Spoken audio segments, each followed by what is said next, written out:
We're joined down by the U.S. delegation that just wrapped up their meetings with the Russians. Are you walking away with this with any agreements for any follow-up conversations?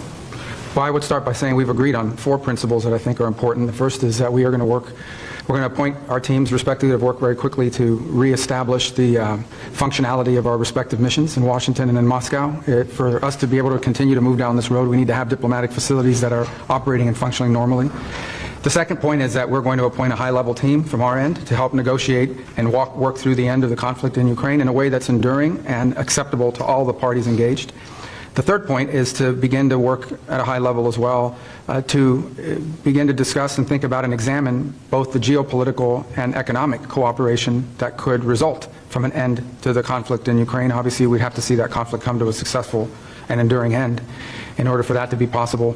And the last thing we agreed to is that while our teams are going to be working on all of this, the 4 of us who are here today, the 5 of us that were here today, are going to remain engaged in this process to make sure that it's moving along in a productive way.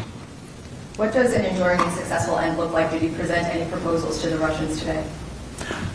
Well, there are some underlying principles.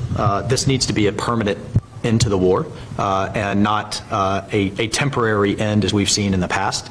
We know just the practical reality is that there is going to be some discussion of territory and there's going to be discussion of security guarantees.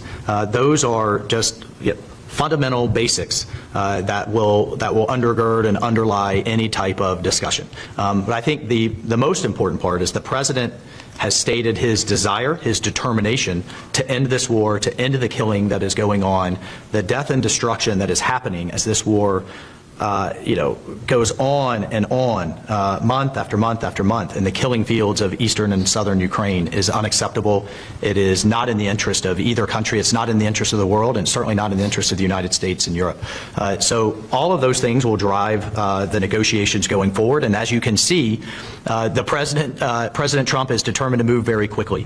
We just had a head of state phone call, the first in years, and here we are less than a week later at the highest level of the U.S. and Russian government, and we expect to continue to drive that pace to not only end the war, but then to unlock what could be very productive and stabilizing relationships going forward.